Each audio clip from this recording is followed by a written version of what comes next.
அப்படி என்னங்க நான் தப்பா கேட்டேன்? அரசியல்னா என்னன்னு தெரிஞ்சுக்கிட்டு வாக்களிங்க, அரசியல் பத்தி புரிதலோட வாக்களிங்கன்னு தானே கேட்டேன். இதை நான் கேட்டது தப்பா? ஏங்க எல்லாரும் என்னை எப்படி திட்டுறீங்க? நான் படிச்சிருக்கேன். நான் படிச்ச புத்தகத்துல மக்களால் மக்களுக்காக மக்களே தேர்ந்தெடுக்கப்படும் ஆட்சி மக்களாட்சின்னு போட்டிருந்தது. ஆனா இன்னைக்கு அப்படி கிடையாது. குவார்ட்டருக்கும் கோழி பிரியாணிக்கும் காசுக்கும் போடுற ஓட்டு தான் மக்களாட்சி அப்படிங்கிற மாதிரி நீங்க கொண்டு வந்துட்டீங்க. அதை தட்டி கேட்டது என்னென்ன வார்த்தையில திட்டினாங்க தெரியுமா? யார் யாரெல்லாம் எனக்கு போன் பண்ணாங்கன்னு எனக்கு தான் தெரியும். ஒரு பொட்ட பிள்ளை நீ எதுக்கு அரசியலை பத்தி பேசுற? உனக்கு என்ன தெரியும் அரசியலை பத்தி அப்படின்லாம் கேக்குறாங்க. அரசியலை பத்தி தெரியாம தான் நான் பேசுறேனா? அப்ப அரசியல்னா என்ன நீங்களாவது சொல்லுங்க. இவ்வளவு வருஷமா ஓட்டு போட்டிருக்கீங்கல்ல, நீங்க சொல்லுங்க அரசியல்னா என்னன்னு. பெண்களுக்கு சுதந்திரம் கொடுத்தா நீங்க என்ன கொடுத்தீங்கன்னு கேக்குறேன். பொது வெளியில பேசக்கூடாது, ஒரு கருத்தை பதிவிடக்கூடாது, எங்க கஷ்டத்தை வெளியே சொல்லக்கூடாது. இதுதான் உங்களுடைய அரசியல்.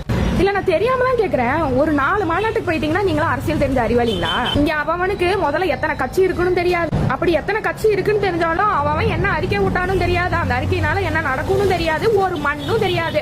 ஆனா ஒரு பொண்ணு வந்து வெளியில பேசிட்டான்னு வைங்க, அவளை எந்தெந்த வார்த்தையில திட்டினா, எப்படி எல்லாம் திட்டினா, என்ன மாதிரி சொன்னா அவ அடங்குவா, அதை இழுத்து வச்சு பேசினா அவ அடங்குவா. இது மட்டும் தெரியும். உங்களுக்கு பிடிச்ச ஒருத்தரை இன்னொருத்தருக்கு பிடிக்கலைன்னா அவனை எப்படி எல்லாம் பேசுறீங்க.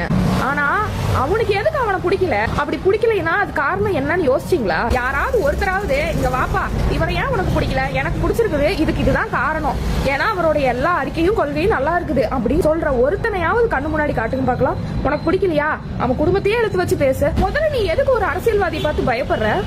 அவங்க போட்ட பிஸ்கெட் வாங்கி தின்னதுனால தானே. நீ நினைச்சினாதான் அவங்க ஆளவும் முடியும், நீ நினைச்சினா உங்க வீட்டுக்கு பொட்டி கட்டிட்டு கிளம்பவும் முடியும். அது முதல்ல மண்டைக்குள்ள ஏத்திக்கோ. பிடிச்சிருக்குனாலும் அதுக்கு ரீசன் இருக்கணும், பிடிக்கலைனாலும் அதுக்கு ரீசன் இருக்கணும்.